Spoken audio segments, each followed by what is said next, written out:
Good morning, dear students. Let us discuss the quiz solution of DOE classes which was held on 4th December. May be आपने इसको attempt कर लिया होगा, but जिन्होंने नहीं किया या कुछ प्रॉब्लम्स आ रही हैं उन बच्चों के लिए एक बार डिस्कस करते हैं इसका सॉल्यूशन।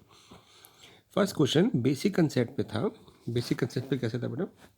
इसको दो तरीके से सीख सकते हैं। एक तो कि हमें यहाँ दिया हुआ है sine theta plus cosec theta is equal to 2, तो cosec theta is equal to 2, right. तो एक अप्रोच तो क्या हो सकती है, आप इसका स्क्वायर कर दो इसी इक्वेशन का, तो क्या आ जाएगा sine square theta plus cosec square theta, क्योंकि a square plus b square plus 2ab। तो जब आप लिखोगे 2 साइन थीटा सेक थीटा, तो हमें पता है 2 साइन थीटा कॉसेक थीटा, और हमें पता है कॉसेक थीटा साइन थीटा का रेसिप्रोकल होता है, ठीक है ना। तो ये आपस में कैंसल आउट हो जाएगा, तो 1 आ जाएगा। तो sign square theta plus cosec square theta जो है आपका वो आ जाएगा 4, और ये 2 तो जाके माइनस हो जाएगा 2, तो इसका आंसर हो जाएगा 2। ये तो हुआ एक अप्रोच। दूसरी अप्रोच क्या हो सकती है कि आप ये देखो कि sign theta plus cosec theta यानी 1/sin थीटा 2 है, और हमें एक चीज़ पता है कि साइन थीटा की मैक्सिमम वैल्यू 1 हो सकती है, तो इसका मतलब है साइन थीटा मैक्सिमम 1 हो सकता है। तो अगर ये 1 होगा तो ये भी 1 होगा, तो बैलेंस हो रही इक्वेशन, यानी हमारी इक्वेशन होल्ड कब कर रही है, जब साइन थीटा 1 है, और साइन थीटा 1 है तो कॉसेक थीटा भी 1 है, तो 1 का स्क्वायर प्लस 1 का स्क्वायर हमारे पास आंसर 2 आ जाएगा। ये ऑप्शन भी करेक्ट हो सकती है, ठीक है। अगले क्वेश्चन की तरफ चलते हैं। यहाँ पे हमें tan ए और tan बी की वैल्यू दी हुई थी, और हमसे पूछा गया था tan ए प्लस बी, हमें a प्लस बी की वैल्यू निकालो, ठीक है ना। तो थीटा और फाई से डिनोट किया हुआ, तो हम क्या करते हैं, हमें थीटा प्लस फाई नहीं पता, तो हम tan थीटा प्लस फाई का फॉर्मूला लगा देते हैं। क्यों, उसके पीछे रीज़न क्या है, क्योंकि जब ये फॉर्मूला लगाएंगे तो हमारे पास जो रिजल्ट आएगा वो आएगा tan theta plus tan phi upon 1 minus tan theta tan phi, और दोनों की वैल्यू हमारे पास है। tan थीटा की वैल्यू है 1/2, tan फाई की वैल्यू है 1/3 अपॉन 1 माइनस 1/2 इंटू 1/3। इसको सॉल्व करेंगे तो आ जाएगा 5/6, और नीचे 1 माइनस 1/6, तो हमारे पास आ गया 5/6 अपॉन 5/6। ये कैंसिल आउट हो गया, तो हमारे पास आ गया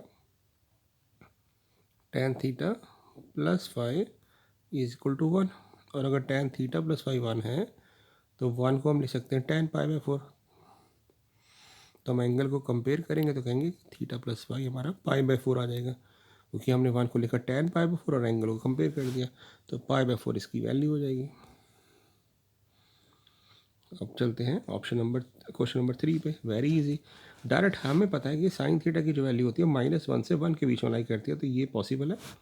कॉस थीटा भी -1 से 1 के बीच में लाई करता है, तो ये पॉसिबल है। बेसिकली ये क्वेश्चन रेंज के ऊपर को था कि साइन थीटा की रेंज क्या होती है, कॉस थीटा की रेंज क्या होती है, और टेन थीटा की रेंज होती है ऑल रियल नंबर, यानी टेन थीटा कोई भी नंबर ले सकता है, तो 20 भी पॉसिबल है।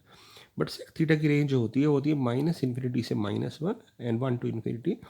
नहीं तो आप इसको ऐसे भी समझ सकते हैं बेटा, सेक थीटा का रेसिप्रोकल होता है कॉस, तो यहाँ से मिल गया हमें कॉस थीटा 2, बट हमें पता है कि कॉस थीटा जो होती है वो हमेशा लाई करता है -1 से 1 के बीच में, तो इसका मतलब कॉस थीटा 2 का भी नहीं हो सकता, तो ये ऑप्शन इनकरेक्ट थी। अगले क्वेश्चन में चलते हैं। ये तो बहुत ही इजी क्वेश्चन था, आपको इसको भी बहुत सारे तरीके से कर सकते हैं, बट एक तरीका हो सकता है कि इसमें हम साइन ए प्लस बी का फॉर्मूला और कॉस ए माइनस बी का फॉर्मूला लगा देते हैं। तो क्या फॉर्मूला होगा, साइन ए कॉस बी यानी साइन 45,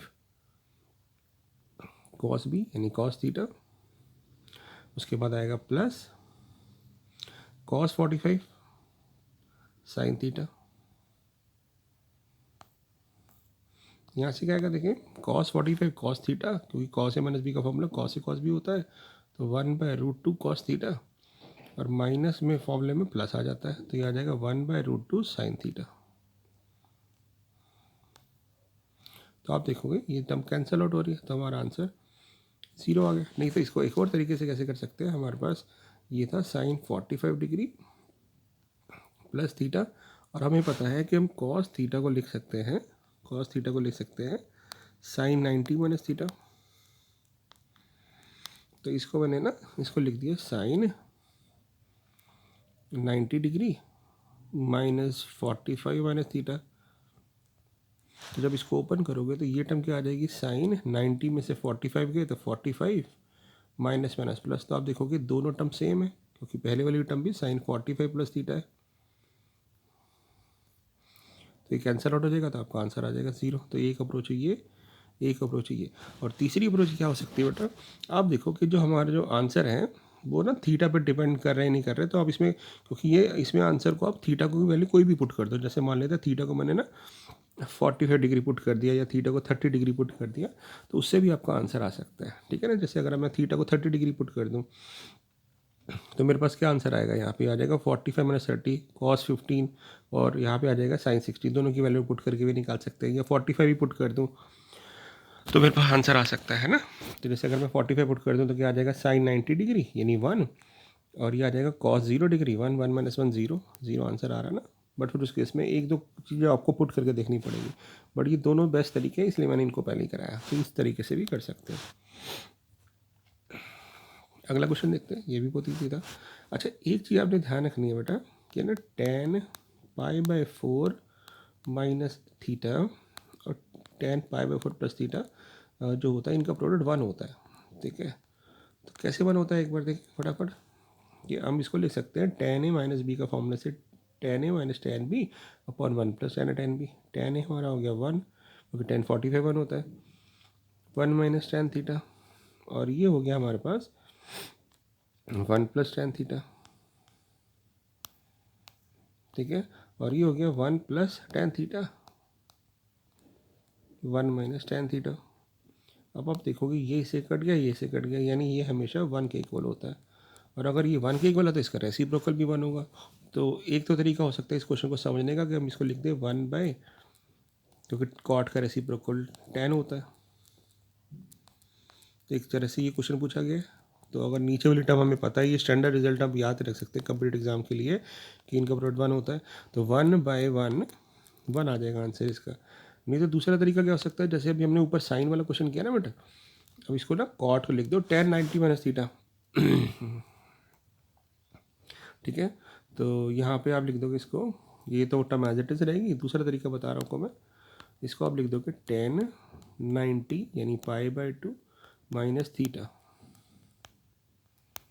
तो π/2 में से π/4 चला जाएगा तो क्या आ जाएगा, cot π/4 plus theta into tan π/4 plus theta. दोनों एंगल सेम है, और हमें पता है cot theta into tan theta 1 होता है, क्योंकि दोनों एक दूसरे के रेसिप्रोकल होते हैं। तो ऐसे भी कर सकते हैं, ठीक है ना। तो ये अलग अलग तरीके हैं क्वेश्चंस को समझने के। क्वेश्चन नंबर 6 पे चलते हैं। Sign theta plus cos theta 1 दिया हुआ है,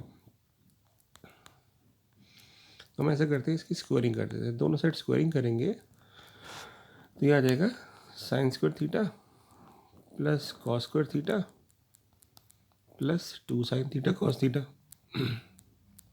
और राइट साइड पे आ जाएगा 1। अब sign square theta plus cos square theta 1 होता है, और ये हमारा साइन 2 थीटा का फॉर्मूला होता है। तो यहाँ पे हम साइन 2 थीटा लिख देते हैं, 1 से 1 कट जाएगा, तो आपके पास आ जाएगा साइन 2 थीटा की वैल्यू आ गई 0। तो ऑप्शन नंबर कौन सी करेक्ट हुई, ऑप्शन नंबर सी करेक्ट हो गई। ठीक है ना। अगले क्वेश्चन पे चलते हैं, कॉट 570 डिग्री। तो 570 डिग्री को आप 360 का यूज़ करके भी कर सकते हैं और 90 का यूज़ करके भी कर सकते हैं। तो इसको अगर मैं 360 और 360 करूँ तो 720 से कितना छोटा है, तो हम कहेंगे 720 से 150 डिग्री छोटा है ना, क्योंकि 720 में से एक बार आप माइनस करके देख लो 570 कितना आता है, 0, 12 में 7 गए 5, और यहाँ बचा 1। ठीक है ना। तो अब हमें पता है कि ये जो है कॉट 2 इंटू 360 माइनस 150 है। अब आपको पता होगा 360 के बाद ये नल हो जाता है, नल मतलब ये वापस उसी क्वाड्रेंट में आ जाता है। जैसे ये हो गया 0 से 360, फिर 720 के अब 720 माइनस करते हैं तो ये हम मान के चलते हैं फोर्थ क्वाड्रेंट, और फोर्थ क्वाड्रेंट में कॉट थीटा होता है। अब आपको कॉट 150 की वैल्यू निकालनी है, तो कॉट 150 की वैल्यू कैसे निकाल सकते हैं, 180 माइनस 30। अब 180 माइनस 30 करेंगे तो सेकेंड क्वाड्रेंट हो गए, सेकेंड क्वाड्रेंट में कॉट नेगेटिव होता है, तो आपके पास minus minus plus cot 30 degree आ जाएगा, यानी √3 आपका आंसर आ जाएगा। √3 आंसर ठीक है। नहीं तो इसको 90 का यूज़ करके भी कर सकते थे, कैसे आप ना 90 का टेबल याद रखो कि 9 का टेबल कौन सा आता है, 9 के टेबल में आता है 9 6 54, तो इसको लिख सकते हैं 540 + 30 और ये बन गया आपका कॉट 90 × 6। तो हमने पढ़ा था कि इवन मल्टीपल में कॉम्प्लीमेंट चेंज नहीं होता, तो ये कॉट 30 आएगा। और कौन सा क्वाड्रेंट होगा, तो 6 क्वाड्रेंट कैसे देखेंगे, 90 × 1 2 3 4 5 6 है ना, क्या आ जाएगा आपके पास, तो 90 + 6। तो अगले क्वाड्रेंट में चलेंगे इधर, तो प्लस करते यहाँ पे कौन सा क्वाड्रेंट हो गया आपके पास, ये क्वाड्रेंट हो गया थर्ड क्वाड्रेंट में कॉट पॉजिटिव होता है, तो इसलिए कॉट 30 की वैल्यू √3, तो आपका आंसर √3 आ रहा है ना। तो क्वेश्चंस को समझने के अलग अलग तरीके हैं बट आंसर सेम आते हैं। ये क्वेश्चन तो डायरेक्ट क्वेश्चन है, इसका एक स्टैंडर्ड रिजल्ट है, tan 3 है, tan 2 है, tan है, कैसे आया होगा वो देख लेते हैं। इन क्वेश्चन में आप देखोगे कि एक एंगल बाकी दो का सम है, तो इसमें हम क्या करते हैं, एक एंगल को ब्रेक कर देते हैं बाकी दो के सम में, इस तरह से। अब क्योंकि tan का क्वेश्चन है तो दोनों साइड tan अप्लाई कर दिए,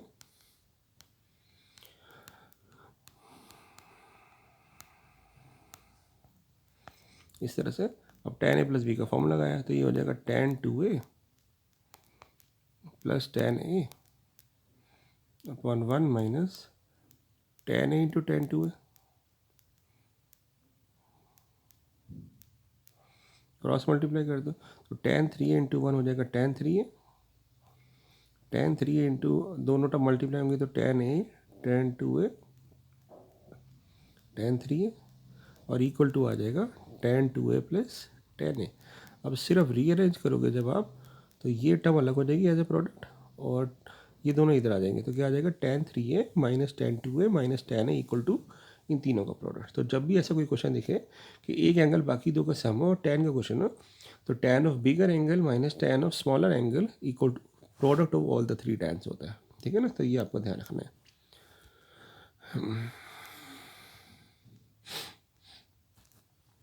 sin 5π/3, अब इसको तरीका है कि आप इसको या तो डिग्री में कन्वर्ट कर लो, नहीं तो आपको क्या याद रखना है, मैंने आपको बताया था कि ना हम हमेशा इसका ऊपर जो नंबर होता है उसको नीचे का मल्टीपल बनाने की कोशिश करते हैं।